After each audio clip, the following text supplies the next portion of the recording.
Hey everybody, it's Strict9 with Strict9 GP, and welcome back to another episode of my Out of the Park playthrough with the Phillies. Boy, this episode's going to be a little different than I was hoping it would be. We are done for the season once again, and earlier than I was thinking, considering how it was going. And so this is not going to be a playthrough episode of gameplay, 3D gameplay, because we wound up losing to the Braves in the League Championship Series 4-3. And I got to be honest, it's probably one of the most frustrating experiences I've had with this game.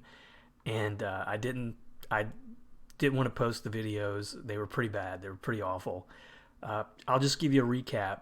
And then I guess this episode I'm going to go through, finish the playoffs. It's going to be Boston and Atlanta in the World Series. And we'll go through the end of season awards and get ready for the off season, because we're going to have some holes to fill on this team for sure to try and make it back to the World Series. And I'm running out of time. I'm going to be retiring in 2-3 seasons unless I'm fired into this playthrough. So I was hoping with the way things were going that it would be a little bit better, but let's just go ahead and get started on the recap to let you know what I'm talking about. So in the League Championship Series, we were up 3-0 against Atlanta with home field advantage. But in those 3 games, our pitching was phenomenal. Starts from Parker, Thompson, Scott, everybody was looking great. We only gave up 3 runs, shut them out in Game 3, but we only scored 6 runs. And then the wheels fell off. Game 4 and 5 in Atlanta, we were kind of competitive. We lost 7-3 in Game 4, lost 5-4 in Game 5, and we were down 5-0. Almost came back in that game. But then Game 6, we lost 5-2, and I think that was with Thompson as the starter, and we lost Game 7 2-0. So we scored in the 7 games. We scored 6, 9, 13, 15 runs in 7 games. So barely 2 runs a game. And it was just, I got to be honest, there was some really sketchy plays in the games that I lost, that I played out, that I have a hard time thinking it was anything other than the AI kind of making the play turn out in Atlanta's favor. It was just very disappointing, and it's kind of made me rethink how I'm going to tackle the playoffs. I think going forward, I'm not going to play them out anymore. I think I'm just going to put the team, the rosters together, the lineups in there, and just sim it out, because the gameplay was really frustrating. A lot of just questionable plays, honestly, that went in Atlanta's favor and against us. And to have that kind of offensive performance when, we were second in the league in runs scored, we were just for the league in general, I mean, we were first in several categories. First in stolen bases, I think. Yeah, first in stolen bases, and I think we were thrown out easily over half the time we tried to steal in that Atlanta series. But anyway, not to dwell on it, not to sound like sour grapes, but that was a really tough series. Being up 3-0 makes it more difficult. I think if it was like a back and forth and we lost, I'd be okay with it. But to lose 4 in a row in that way and just be shut out in Game 7 at home, man, it just really left a bad taste in my mouth. So I had to take a break from the game, to be honest. And but I'm back now because I want to get this series going and finished, and hopefully you'll stay with me while we do that. But looking at my age, I'm 73 in game right now, so I'll be 74, then 75. So 2 more seasons and that's it. So this is going to be a really key off season. We've got to pick up some guys. One of the things that happened in the playoffs that really I think hurt us was we were already struggling with catching, and Kwarteng was hot in the playoffs, and he had a bad injury running out of double, and he was gone. I think within game, I think it was in game 2 of the series when he got injured, and so Guptill just came in and was absolutely terrible. If you look at his postseason numbers, he was 1 for 23 in the postseason. So this guy was not a bad backup, but that is all he's going to be. I need desperately to get a starting catcher for next season. But let's go ahead and finish out the playoffs, and then we'll go look at the off-season, end-of-season awards, and see how that goes. So I'm not feeling too bad. Looks like Atlanta was up 3-1, lost to Boston 4-3. We had a pretty decent score, but man, we should have been in that World Series. I mean, up 3-0. There's just no excuse for it. But let's look at some of the end-of-year things here. So Mike Jackson, I knew that he was going to not make that vesting option, so he was really a bust. He was injured most of the year. Vega, though, he's going to execute his option year, so he's going to be making $9.5 million next year. Man, he's going to have to, I think, really turn it on a little bit next year. I mean, his average has gone down to 226. His career high is 251. He's not going to be a high average player, but I'm hoping he comes back a little bit next year. So owners' goals, the review of the goals, he's happy that we made the playoffs. He didn't even expect it. He was happy that we upgraded at first. So overall, he's happy. Now he wants us to sign Steve Bond. He wants to cut payroll. Oh man, that's not a good sign. And acquired MVP. Steve Bond just had a really good year. I know he's struggling with his defense a little bit, but I am going to try to extend this guy, but not for $10.5 million. So I'm going to let him go and hope that I can pick him up later in free agency if he's still available. So the budget, $184 million. It's still higher than it used to be. We've got a little bit of cash right now before any of the free agents happen, so that's good. We got some players retiring. I got a 4-year contract extension. So he wants me to stay around for a little bit longer. We're going to have some personnel to pick up, but not much, really. I think I did a pretty decent job. I'm probably going to promote some people here and sign a few others. It looks like I've only got 3 vacancies. That's pretty good. Usually I have quite a bit more going into the off season. All right, so Texas fired their GM. Chicago, probably the White Sox, but let me see. Cubs fired their manager. That's kind of crazy. They did collapse down the stretch, didn't make the playoffs, but they lost a 1-game playoff, so they were close. Man, that's hardcore to fire him a year after winning the division. All right, so let's go ahead and get started on the end of season awards. I'm hoping that we're going to have some guys show up here. I think we had some definite good players anyway. So we got a trade proposal from Toronto. Vargas, 3-star pitcher for Warlick. I'm going to turn that one down. Warlick was really good in the playoffs. And first awards here are going to be the Gold Gloves and the American League. See if there's any guys that I recognize. Not really. National League, Zach Thompson once again, 3rd year in a row winning the Gold Glove at pitcher. Joe Sullivan, good catcher from Arizona. I mean, that's the kind of catcher I wish we could have on this team. And he's just at $2 million. He's a bargain. No other players, though, from the Phillies made the Gold Glove there. Now, Relievers of the Year award. Let's see how we went there. Great House for Oakland. And, man, he did have a good year. .68 earned run average. That's amazing. This is the first time he's won that award. And then for the National League, it went to Hatakeyama. Good job. I felt like he deserved it this year.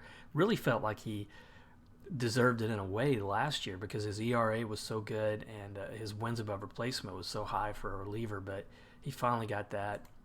And Jared Davis got second. He had a great year. This was one of the better pickups that we had. Trade for with Chicago. Just still don't understand why they let this guy go. But so 1 and 2 there in the voting for the reliever of the year, and then Platinum Stick Award winners, which is similar to the Silver Slugger. American League, Luis Granda, no doubt. He hit 63 home runs. Maestas, a good-looking player for Minnesota. If he stays healthy, I think he's one of the next generation's greats. I think just looking at his numbers and performance. Jeremy Dull, won it at left field.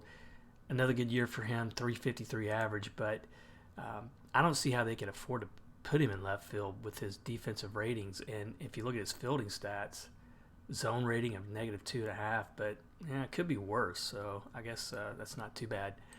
In the National League, we did have somebody here, Steve Bond, Silver Slugger or Platinum Stick Award at center field. That's kind of unexpected.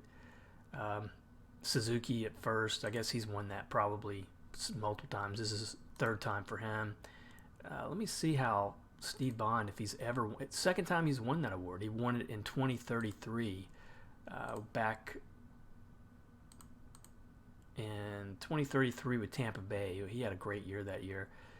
But at his age, I did not expect that kind of performance for him. Led the league in doubles and batting average. Great production, 5.1 wins above replacement, which was the second highest of his career. Just a good comeback season from him. And so now we got Rookies of the Year, the American League. Danny Cole, I figured this would be his to win because he kept showing up on monthly Rookies of the Year, Rookies of the Month awards. 3 times he won that, so no doubt about that. That was a great rookie year from him. And then in the National League, Yasui in Atlanta, who looks like he was from Japan, an international signing. He did have a good year for sure. His average not that great though. He's a center fielder, good defender, good speed. Let's see how he did in the playoffs. Hit 198. Not a great playoffs from him, but no other players here for the Phillies. But Atlanta did have a couple, so they're up and coming. Looks like. All right, so now let's go to Manager of the Year, and it went to Alvarez for Boston. Usually, whoever wins the pennant is the Manager of the Year, and it went to Jared Sandberg in Atlanta. First time he's won that award. He's been Atlanta's manager now for 4 seasons. He's not looked all that great. Atlanta really turned it around last year. All right, so now we're getting into the big awards, and I'm hoping this next one will be positive for the Phillies, because I think Zach Thompson surely should have won this one, and he did. So Zach Thompson is going to be the National League Cy Young Award winner. Looks like we got before we look at that award, that's a decent player their scout found. But in the National League or American League, it went to Buddy Greathouse. So he won both the reliever of the year and the Cy Young. It's rare that happens. Aside from Nurowski here, I don't recognize some of these other players. So Tyrese Hill, maybe I've seen his name a couple times. Pretty weak year, it looks like, for the American League. National League, look at this, first and second. Pete Parker, second year in a row, he's finished second in Cy Young voting, but Thompson almost unanimous. So third year in, this guy, 4.5 stars right now from OSA, but 5-star from my scout, just 26 years old. a great year. I'm looking forward to the next couple years, see how his career turns out. Burnham got some votes. He was the winner last year, also Rookie of the Year a few years ago. So now we go to the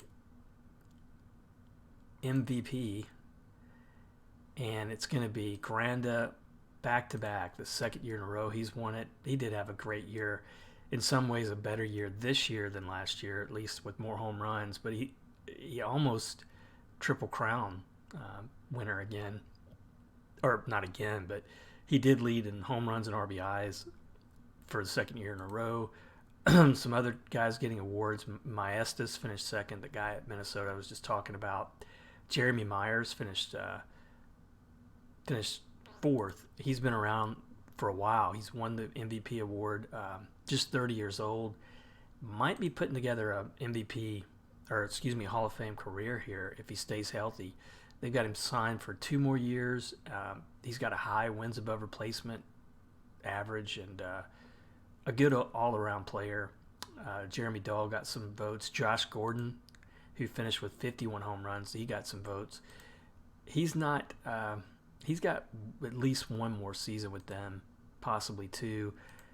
I'm kind of interested to see if this guy's going to turn into a Hall of Famer. A few more years like the last year, I think he's going to be there.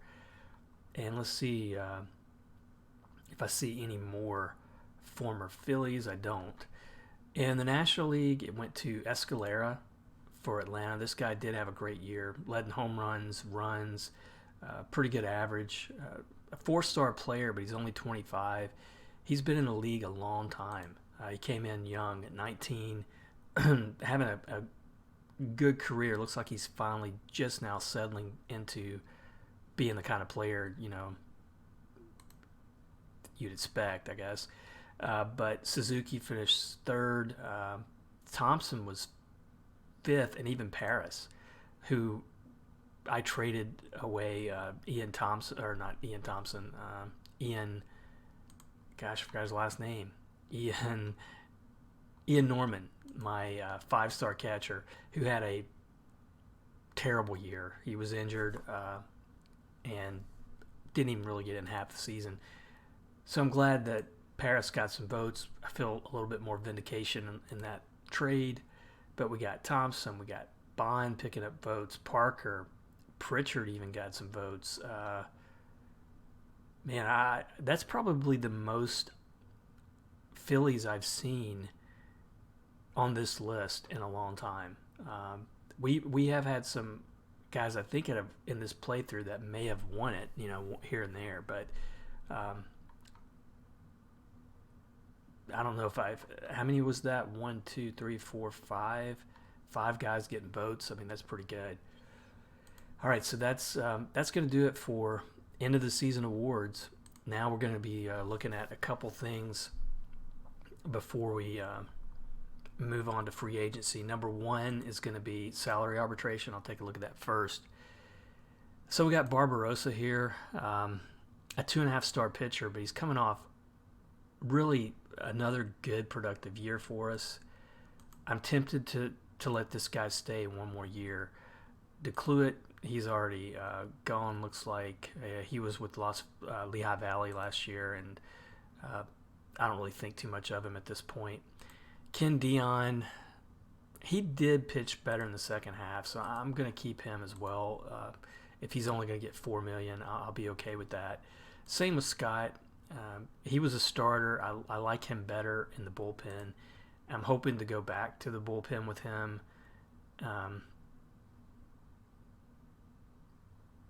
Because as a reliever, he's a little bit better, but we'll see how the starting rotation looks. Zach Thompson, $7 million. I'm going to let the arbitration decide this one right now. I'll probably go up through that 6th season, which is how that's the rules I'm playing with in this playthrough, and then I'll at that point try to re-sign him. I guess at that point you're probably going to be looking $30 million plus to keep him. Definitely want to keep Joe Clark. He had a great year. Contreras, though, this is the guy I'm thinking is on the odd man out. And I'm going to go ahead and see if I can trade him, see what kind of offers I get. If I get some offers that are decent, then Um, I'm ready to move him, although he's not going to be all that expensive. I'm really looking for catcher, but I'm really looking for a good value too. I'm not gonna spend a lot of money here.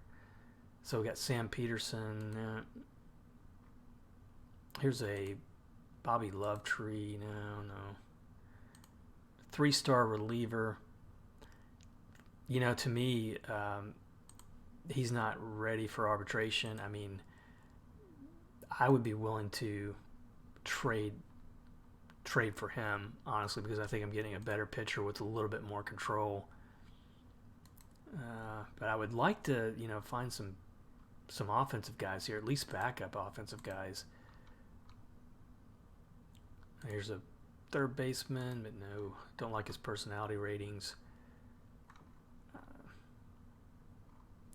Unfortunately, it's something I've talked about in the last few episodes. The league is really pitching heavy, so it's hard to it's really hard to, when you're doing these trades, to get anything other than pitching offered back.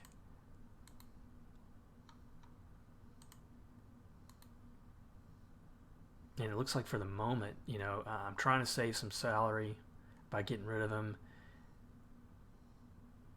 Eric Grove, he comes up quite a bit. He's just not a good defensive catcher. All right, so we're about to run out of really good options here. Billy Conway, he can play second, third. But I think I'll pass on him. Sincere Michaud, don't like his numbers.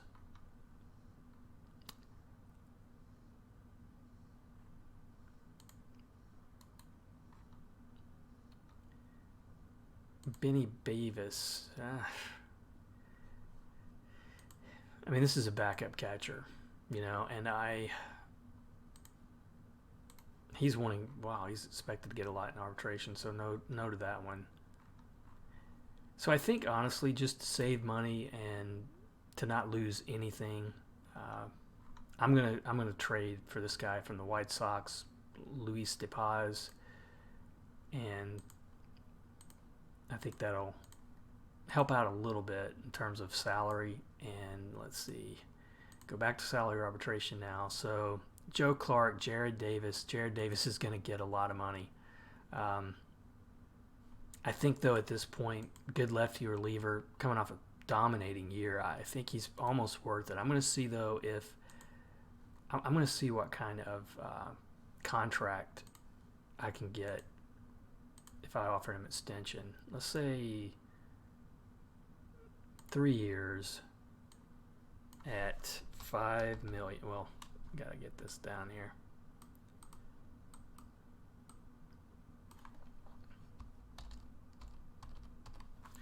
Let's see if he would do this.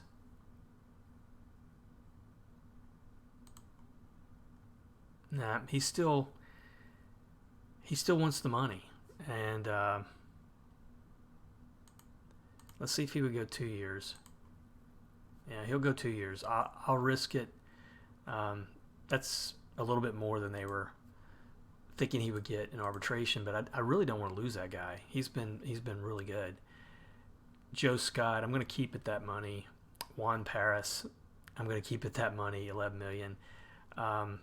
Gutierrez, he's the best option I've got at short, and he's coming off a really, I think, couple good years in a row, so I'm gonna stick with him at least one more year. Gene Warlick, I think I'm gonna have to keep him there because I need the offense, but he's gonna get a little bit more too, so that's gonna hurt me for sure, I think. Now I wonder if Warlick would take an extension, like 3 years at 6.25. No. So I'm not gonna go too long on him. I'm not gonna spend too much money on him. Now, in terms of the free agents with compensation, dang, is it really worth offering Steve Bond a $15 million because he may take that. And I just, as great as he was this season, even into the playoffs, he was great. I really am hesitant to, well, I just don't think he's going to have that kind of season again. So I'm going to pass on that. And these other guys, there's no way I'm going to offer him $15 million. Minor league free agents, Ty Lucy, is he still worth it? Not really. I think he's past his prime for sure. And then Joe Britt, I think I offered him a minor league free extension last year, and it didn't really pan out. He had a terrible year in AAA. I'm not seeing anybody else here that looks worth it. Although this Juan Perales, no, he dogs it too often. That's enough for me. All right, so that's going to be it for arbitration. I'm going to look at the Hall of Fame voting while we're here. I haven't done that in a while in this playthrough. We got some guys coming up for the first time here. Maybe we'll have some worth it. Josh Ash is a former Philly. Only played with us for one season. He was a guy that we put a lot of money into, and then we didn't have a great season, so I traded him early, and I think I traded him for Dusty Stern. Not a good trade. This guy's still around, but he just never developed into a starter in the majors. But in terms of Ash, his best years were behind him when I picked him up. He did have a pretty decent season for us in 2032, and then he was done. But Luis Almanzar, pretty good overall player, 2,200 hits, 1,200 RBIs, but again, not Hall of Fame caliber here. Jose Altuve, I've been voting for him. This is a guy with 2,600 hits, multiple award winners, 299 average. I don't know if he's going to make it, but I think I've been voting for him. And same with Arenado. He was one home run away from 500. I've in the past I think if I've covered this in the past, and I think I have at least once in the Hall of Fame voting when he's up for votes. In this playthrough, he left Colorado and had some really good seasons, namely those 3 seasons with us late in his career. So he played most of his career in Colorado in this playthrough, but well, no, I can't say that. Most of his career was played outside of Colorado, and he still put up good numbers, so I think he's good. Seth Beer had some pretty good, numbers as well. 9 home runs short of 500, but low average, a lot of strikeouts. Cody Bellinger in this playthrough, not as good. In the other playthrough, he was dominant. The playthrough I did with the Cincinnati Reds, this guy I think broke Bonds' home run record. That's how good he was, but not so much in this playthrough. Chris Betts, no. Cabrera.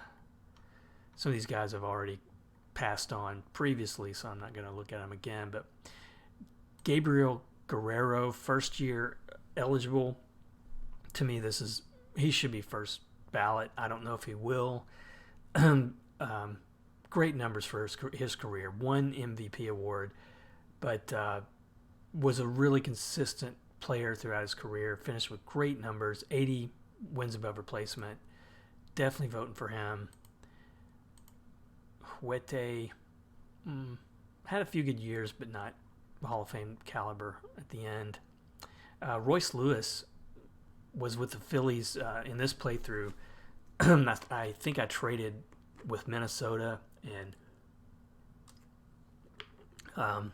he really started out looking like he was going to be a Hall of Famer. A lot of stolen bases, really good production, 2 times leading the league in wins above replacement.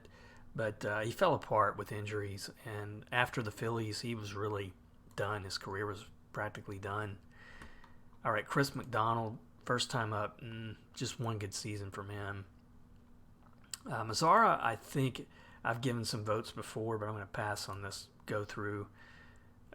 Mike Moore, closer, 3-time Reliever of the Year award, but now Garrett Prescott, he's a new one.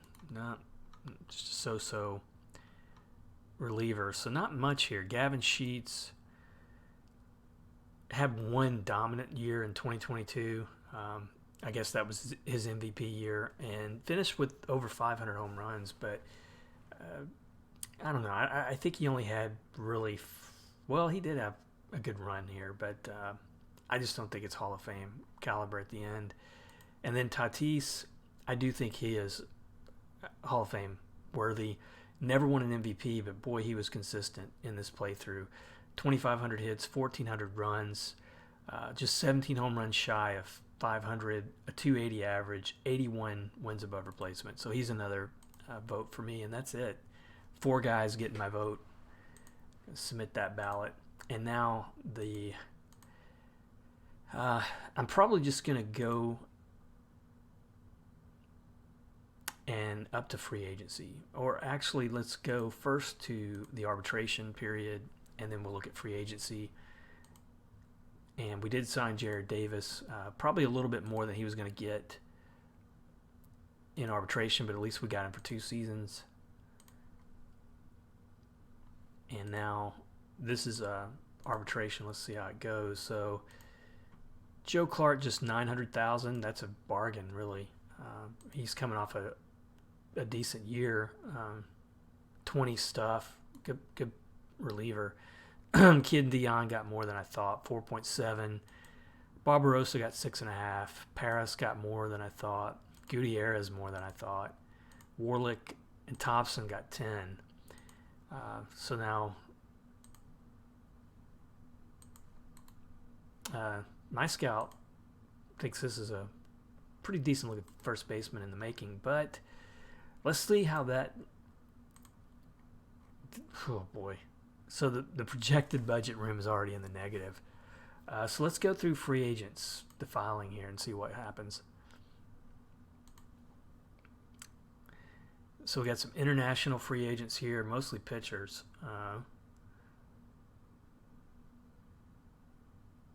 And I don't really need pitchers at this point, but there is a couple catchers, and they are terrible. Both just not ready for the majors. All right, so there's not going to be any free agents in the international, from the international side.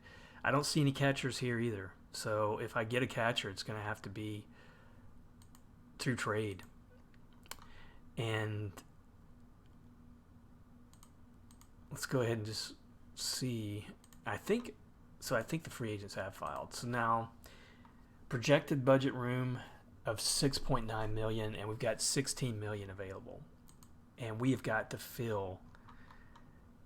We got to fill some things here. Now I could try to trade Dion away, for instance. I really think Gramajo is worth taking a look at. My scout thinks he's good. I think he's probably going to be just as good as Dion at this point. Branke, he's ready for the majors. But the holes are all going to be on that offensive side, even though I'm coming off really, and we lost Guptill, our backup catcher. I should have paid attention to that. So, man, first we're looking good at. Second, looking good. Third, Vega, my scout thinks he's 4-star, so we're going there. Shortstop, we're good. Pritchard and Warlick are probably going to be able to start. George may have to do it at center because I need catching. And so let me just take a look and see what I could get for Dion. And I mean, this is a guy I was once really high on, and really I was used to get quite a few offers from the rest of the league, but now you can see he's just not the commodity he used to be. That's it for in terms of what I could get. Another possibility is Dowdy. Even though he's signed 2 more seasons but one's a player option. Let me see if anybody be interested in him. I mean, he's coming off a good offensive season again. Was injured a little bit. I mean, I got some relievers, but I don't need that. Mike Beers, who has been a really good player, but I'm not going to be able to afford that contract. Here's a Chris Brickner, a good defensive center fielder, but I need something better than that.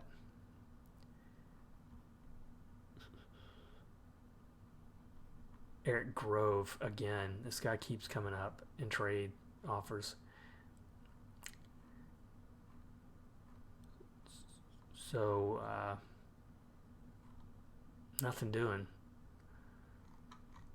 All right, so now a guy like Scott, I could probably, I was getting some good offers for him last season, like around the trading deadline. I'm seeing some good starting pitchers here. But, man, that contract gets pretty heavy really quick.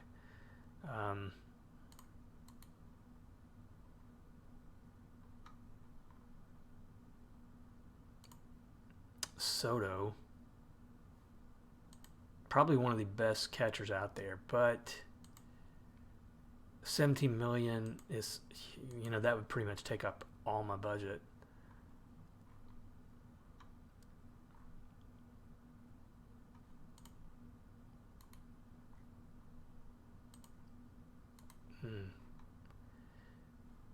Corey Seavers, he's a pretty good looking defensive and offensive center fielder, and he's fairly young. His contract gets a little heavy, but not too bad. He's a possibility. So Arturo Santa Cruz,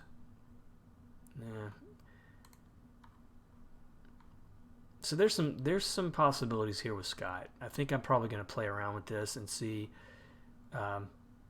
Scott may be the one commodity I can trade here, and I'll do that offline though. And the big focus, I'll come back in spring training in the next episode. But we've got to get a catcher, and we've got to, if we can,